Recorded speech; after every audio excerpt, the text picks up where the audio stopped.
Fala aí, galera, como é que vocês estão? Tudo bem? Tá começando mais um Tá Ligado na Cidade. Tudo certo por aí, pessoal? Fica com a gente aqui na TV Câmara São José, porque o assunto do programa tá bem interessante.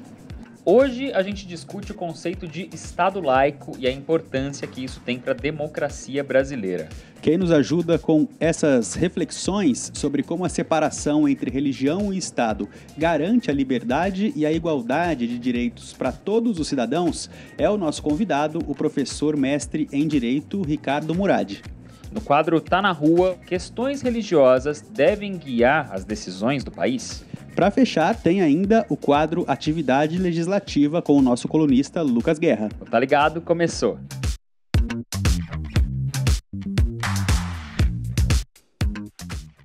Um Estado laico é aquele em que o ordenamento jurídico não se vincula a nenhuma religião, em que o Estado e a Igreja estão separados administrativamente. O Estado laico também garante a liberdade e a proteção de crença e deve assegurar que cada indivíduo tenha liberdade de escolha, sem que isso interfira nas decisões políticas. É um conceito que surgiu e ganhou visibilidade com as ideias iluministas e a Revolução Francesa, no século XVIII. Aqui no Brasil, o Estado laico foi estabelecido em 7 de janeiro de 1890, com a promulgação do Decreto 119 de Manuel Deodoro da Fonseca. Além disso, a Constituição Federal de 1891, a primeira da República, também garantiu a liberdade religiosa e retirou do governo a adoção de uma posição religiosa oficial.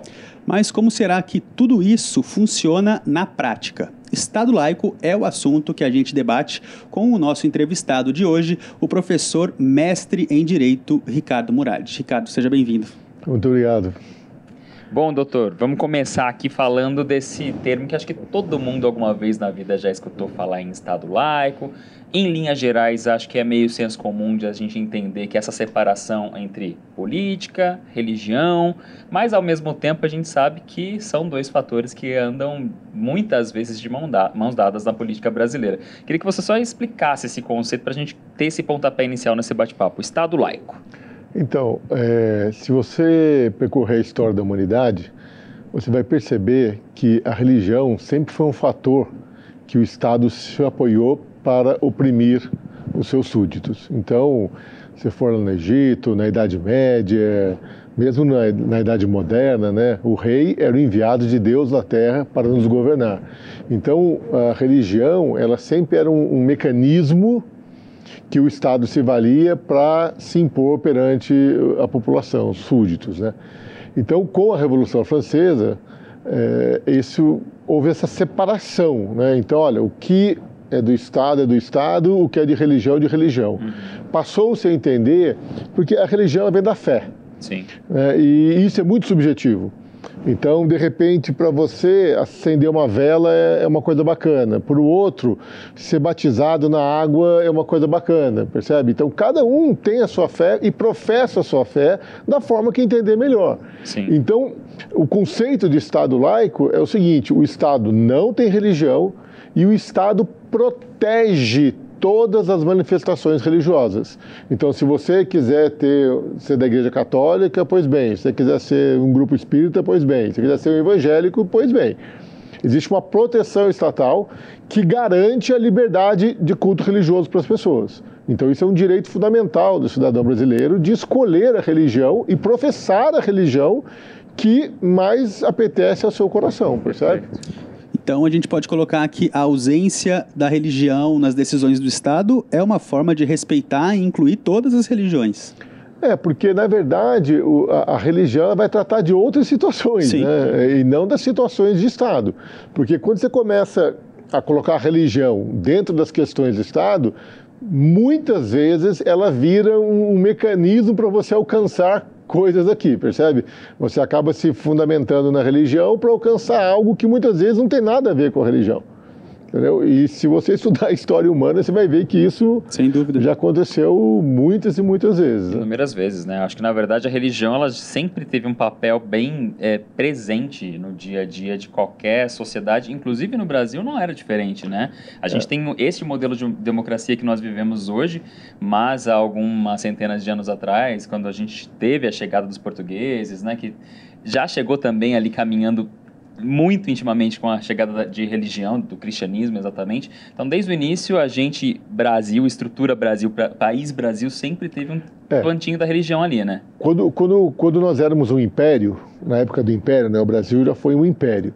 Então, na época do império, a Igreja Católica Apostólica Romana era a religião oficial do país. E era proibido a construção de templos religiosos que não fossem as igrejas. Você poderia até professar uma outra religião no ambiente familiar. Então, sei lá, na sua casa lá, tal, mas não poderia ter outros templos. O único templo que era permitido é a Igreja Católica. E olha, eu vou te dizer, isso deixa resquícios até hoje na nossa sociedade. Sim. Porque se você vai no Supremo Tribunal Federal, acima do brasão da República tem um crucifixo. Sim. São símbolos do cristianismo que ainda estão bem presentes, e mesmo em ambientes políticos. Aliás, é uma discussão que se tem hoje, se eu posso ou não posso ter um crucifixo dentro de um fórum, né, dentro de uma repartição pública. É uma discussão elevada, né? A mim não me incomoda, percebe? Porque eu estou resolvido. Agora, eu faço uma indagação a vocês. Vamos lá no Supremo Tribunal Federal, vamos tirar aquele crucifixo lá e vamos colocar o Buda lá em cima. E aí? Será que... Como é que ficaria? Bom, gente, já deu para perceber que é uma discussão ampla, né? Então, como sempre, a gente vai levar essa pauta também para o lado de fora do nosso estúdio com o quadro Tá na Rua. Exatamente. Dessa vez, nós fomos às ruas de São José perguntar se as pessoas concordam ou discordam com a neutralidade religiosa do país. Olha só.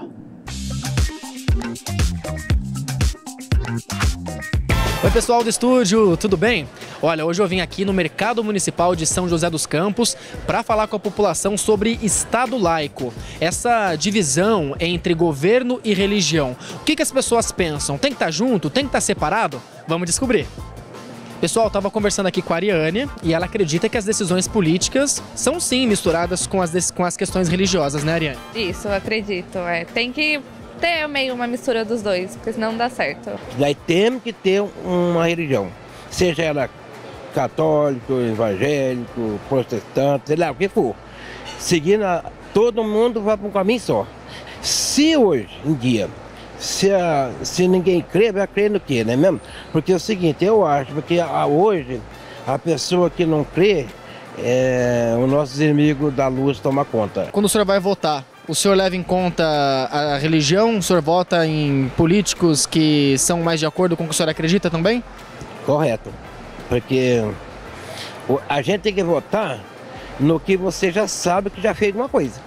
Você não vai votar num político que você sabe que quando você entrou lá, nunca fez nada. E Magali, você acha que o governo tem que se envolver com religião ou não? Acho que não. Penso que não. Tem que ser isento. Que Deus é um só, né? Não deve misturar. O principal tem que ser os projetos. Correto, trabalho, obras e várias coisas, né? Quando o senhor vai escolher um político, um candidato a vereador ou a prefeito, enfim, o senhor avalia o histórico desse candidato? O senhor olha se ele é religioso? Não. Eu vejo o trabalho, a obra. Que a gente percebe o que ele está fazendo, né? A melhoria no bairro, em todos os lugares.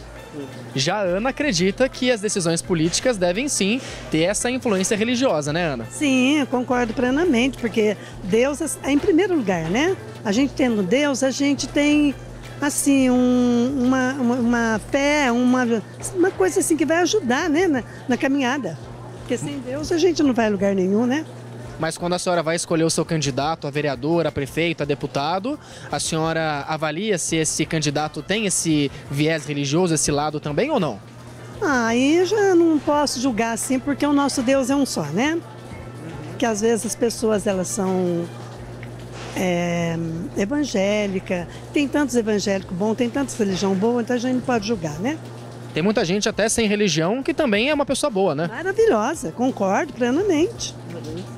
Galera, como a gente viu aqui no Mercado Municipal, é um assunto que gera muitas opiniões. Tem gente que é a favor, tem gente que é contra, tem gente que acha que a espiritualidade é importante, que tem que ter mais espaço. Enfim, são várias opiniões e o mais importante disso tudo é a gente respeitar todas elas, respeitar as opiniões, né, gente? E vocês aí no estúdio, qual a opinião de vocês?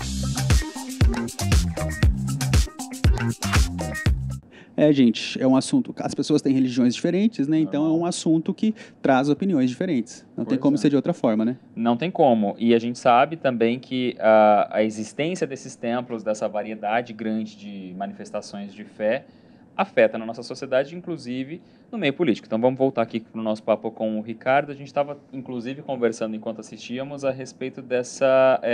qual é a palavra mesmo que você usou? Imunidade. Imunidade dos templos religiosos. É o seguinte, a fim de proteger os templos, a fim de proteger a liberdade de culto, a Constituição Federal, ela imuniza os templos do pagamento de impostos.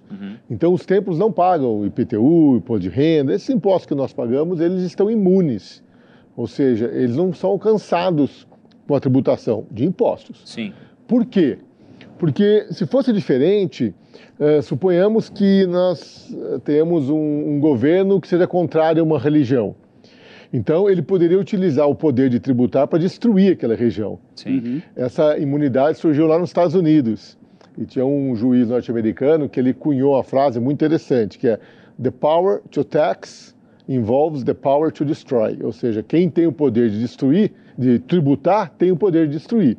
Então, para que o governo não utilize o seu poder de tributar para destruir uma religião, então a Constituição imunizou os templos do pagamento dos impostos. Então, eles não pagam impostos. O que, a princípio, é algo que funcionaria para a proteção das igrejas, dos templos. É para a proteção deles contra, digamos assim, a ânsia tributária do Estado, né? Sim. Agora, a gente observa hoje que existem muitos templos religiosos que são riquíssimos, né? Que têm muito dinheiro porque crescem, né? E conseguem arrecadar dinheiro da população. E às vezes isso é criticado, né? Às vezes a população não entende. Muitas vezes fala, monta igreja, não paga imposto, né? É uma desvirtualização do contexto. Né? Mais um exemplo da gente vendo aí a figura dos templos religiosos, as religiões, né? Interferindo em aspectos políticos, inclusive economia. Exatamente. Tem essa questão moral, quase moral, né? Desse ponto em específico, mas como você disse, a ideia inicial é uma proteção que, claro que numa outra proporção, se aplica a outras religiões também. Eu digo proporção justamente por causa da questão de ter um número de pessoas engajadas com aquela religião menor, né? Exatamente. Bom, pessoal, a gente vai fazer uma pausa aqui no Tá Ligado. Daqui a pouquinho a gente volta com mais informações para você. Até já.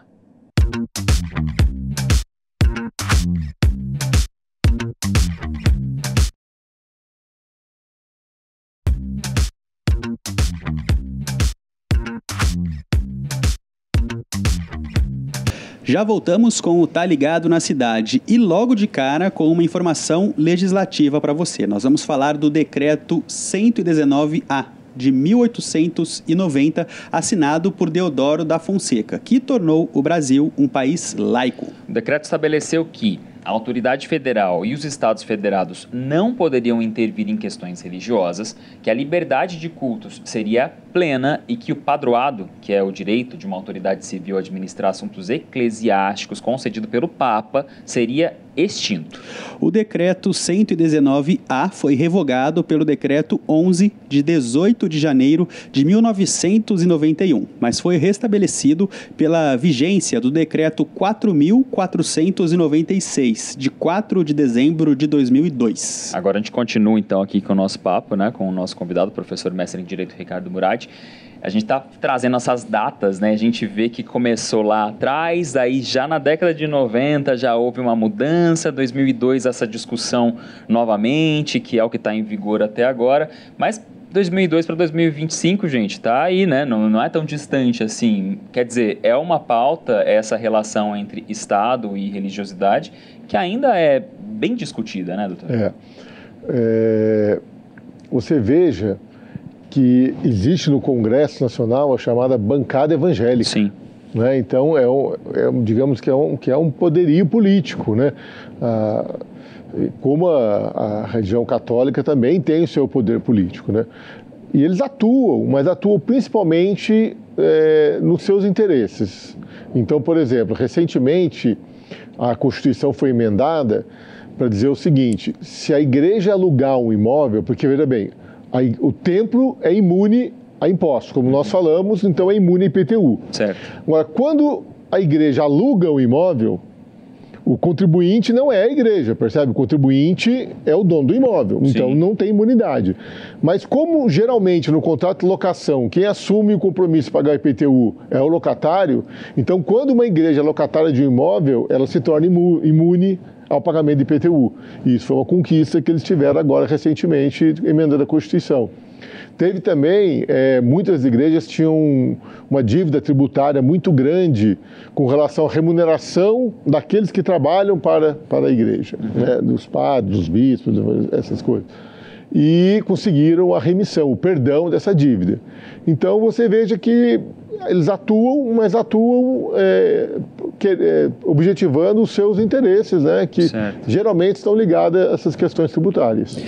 Do outro lado disso, se a gente falar um pouco da presença da religião, das religiões de forma geral, né, no nosso dia a dia, a gente tem uma participação muito forte em benefícios como projetos sociais, instituições como universidades, por exemplo, que têm um vínculo, de alguma forma, com a Igreja Católica e que trazem muitos ganhos para a sociedade há muito tempo, né? Então... acho que é válido até a gente abrir essa brecha que a gente fala muito, né, da questão da Igreja Católica, porque ela é historicamente uma religião muito presente na nossa sociedade, mas a gente está falando, isso vale para qualquer religião, né? Independente de ser católico, de ser cristão ou não, né? Vamos partir daí. O Brasil é um país bastante eclético, né? Nós temos muitas religiões, mas a grande maioria delas é de base cristã, né? Sim. Quer dizer, o cristianismo aqui no Brasil, ele é muito forte, sólido, né? É muito sólido. Ele se manifesta através da Igreja Católica, Apostólica Romana, através das igrejas evangélicas, né? Enfim, existem uma gama aí de religiões. E nós temos a PUC, né, que é a Pontifícia Universidade Católica, que é uma grande universidade presente em várias cidades do país, né, que ela atua e ela traz benefícios, né? Agora, a grande maioria das religiões sempre tem uma atividade beneficente, né? Sim. Sempre ela está ligada, né? Não todas, mas praticamente todas, ela tem uma atuação beneficente que acaba sendo importante para a população, né? E como ter uma opinião crítica, uma visão crítica a respeito de um assunto como esse, mas não entrar no viés, não chegar ao ponto, por exemplo, de uma intolerância religiosa? Então, nos últimos anos, nós estamos observando que existe uma polaridade, né? Então, ou você está do lado de lá, ou você está do lado do lado direito, do lado esquerdo, né? Quer dizer, politicamente falando, não só o Brasil, hein? Veja, o mundo inteiro, o fenômeno mundial, nós temos uma polarização muito forte. E nas últimas eleições parece que a direita tem ganhado espaço, né? Então a gente teria que separar essas coisas, né? E não discutir isso, só que existe também um problema dentro da religião. Agora, o que eu queria dizer é o seguinte, dentro dessa polarização existe a intolerância. Então, a pessoa que é de direita não tolera a de esquerda, e a pessoa que é de esquerda não tolera a de direita. O que eu vejo é que muitas vezes essa intolerância ela vá para o campo religioso. Então, a pessoa que é católica não tolera o evangélico não tolera o católico, percebe? O cara que é espírita, ele não tolera o bandista, entendeu? E eu acho que aí é um problema de respeito, porque qual é a melhor religião do mundo? Não existe essa resposta. A resposta é qual é a melhor religião do mundo para você. Exato. Porque pode ter, como eu comecei falando, pode ter uma pessoa que vai lá no budismo, lá senta lá e fica lá meditando e para ele está ótimo. Para outro não está. Percebe? Então, a religião... E é por isso que existem várias religiões. Porque nós somos muito diferentes uns dos outros. Então, cada pessoa, ela acaba se encaixando na religião que ela se sente bem, que melhor prover para ela. Acho que tem muito disso, né? A palavra-chave que guia toda essa nossa conversa aqui deveria ser, tem que ser, na verdade, não só nessa conversa como na sociedade, respeito, né? A gente tem que respeitar todas as manifestações religiosas e também é uma forma de demonstrar respeito essa separação entre Estado e religião, né? São coisas que caminham juntas, a gente viu historicamente, mas... Né? Só para a gente terminar, uma coisa que eu acho importante pontuar é o seguinte, é o preconceito. Sim. O que é o preconceito? Pré, vem de antes do conceito. Então antes você já cria um preconceito. Quer dizer, você nunca foi, por exemplo, Umbanda é uma religião que tem muito preconceito, porque acende vela vermelha, vela preta, tem gente que tem medo, quer dizer, né? Mas a pessoa nunca foi, nunca vivenciou. Então, eu acho que é interessante, né, as pessoas vivenciarem para depois aí elas fazerem um julgamento, né? Para depois elas entenderem, porque muitas vezes a pessoa não vivencia e acaba julgando antes mesmo de conhecer, entendeu? Ricardo, nosso tempo infelizmente acabou, mas muito obrigado pela sua presença aqui, por essa ideia que você trocou com a gente, muito, muito importante. Tá bom, eu que agradeço o convite. A gente faz mais um intervalo agora, mas fiquem aí, porque daqui a pouquinho tem a atividade legislativa com as informações aqui da Câmara. Até já.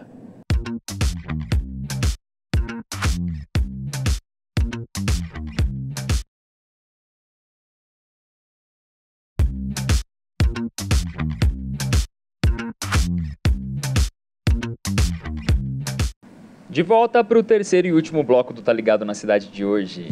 Exatamente, mas o programa não pode acabar antes da gente falar um pouco dos trabalhos da Câmara Municipal de São José dos Campos. Chegou a hora do nosso quadro Atividade Legislativa.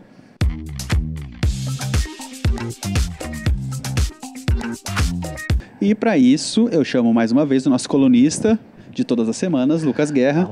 Guerra, beleza? Tá. E aí, Thiago? Tudo bem? Beleza, e você? Tudo jóia. Melhor agora, né? Ah, sim. Melhor agora com a sua presença e com as informações que você traz pra gente. Hoje o assunto aqui é Estado laico. O que você trouxe? Eu sei que vocês estão falando de Estado laico. Quando a gente pensa política, sempre vem essa questão, né, de saber separar aí a política e a religião. Ainda assim, a gente está num país onde isso anda, se não digamos assim, distante, mas até mesmo muito próximo. Bem próximo. A gente tem, inclusive, às vezes, leis e outras questões sendo ali determinadas ou motivadas por questões religiosas, mas a política é isso, ela é plural. Sim. Né? Independente, eu trouxe aqui leis aprovadas pela Câmara de valorização da pluralidade religiosa. Perfeito. Aqui da cidade, que eu acho isso muito importante. Legal. Independente de a gente falar de Estado laico, lembrar que a tolerância religiosa é muito importante, é um começo, obviamente, para a gente trabalhar aí aceitação, inclusão e até mesmo uma proposta aí, quem sabe, de uma política que cumpra, de fato, essa questão. Um ponto que eu trouxe, algumas leis de valorização que cria dias específicos, né, para determinadas religiões. Aqui em São José, a gente tem um dia para a religião evangélica, ou seja, para valorizar, né, e celebrar essa religião. A gente tem um dia da Umbanda aqui, que eu acho muito importante também, porque a gente aí está falando de uma religião de matriz africana, que muitas vezes tem um olhar pejorativo, né, e é muito importante a gente fazer campanhas de conscientização e valorização, porque quando a gente fala de intolerância religiosa, muitas vezes são essas religiões, né, mais marginalizadas, que acabam sofrendo, né? E a gente também tem o Dia do Jovem Cristão aqui em São José, né, para motivar aí jovens a entrarem, né, na vida religiosa, mas não só isso. Eu acho que um dos pontos principais do Jovem Cristão também é motivar ações de solidariedade, né? O MAV, inclusive, para o boletim, fez essa matéria. Não sei se a gente pode, se tem um QR Code aí, uma brincadeira, se o Tom Bita pode fazer isso. Nossa editor garante essa matéria aí, para todo mundo ver o MAV. Sem dúvida. Mas tem esse papel de valorizar também e reforçar os valores e o respeito à religião. Nesse caso, você falou do Dia do Jovem Cristão, mas também se aplica às outras religiões que você citou, né? Com certeza, eu acho que se a gente for pensar nos preceitos cristãos ou de qualquer outra religião, a gente pensa muito no amor ao próximo. Sem dúvida. Né? Da solidariedade, fazer o bem. Então, acho que esses são os pontos que a gente tem que levar quando a gente pensa nisso. E quando a gente trata de tolerância religiosa, a gente tem uma outra lei aprovada aqui na Câmara que multa e proíbe, de certa forma, invasão ou tumultos quando estiver acontecendo um culto religioso aqui na cidade. Né? Essa lei foi motivada, inclusive, quando teve uma questão de intolerância religiosa aqui no país. Se eu não me engano, estava tendo uma missa da Igreja Católica, aí houve uma invasão, houve, de certa forma, violência, e a partir daí a Câmara criou essa lei para que atitudes ou casos como esse não aconteçam aqui em São José e, de certa forma, a gente pudesse barrar qualquer forma de intolerância religiosa. Eu acho que a gente tem que, né, aceitar e entender essa questão. O respeito é fundamental. Né? Tudo respeito. para qualquer religião e para qualquer pessoa, seja, né, de qualquer religião ou não, né? Concordo. Fechou. Guerra, obrigado. Eu que agradeço. Pelas informações. Bora, gente. Bora. Pessoal, obrigado pela companhia de vocês. Semana que vem tem mais, tá ligado? Tchau, até lá.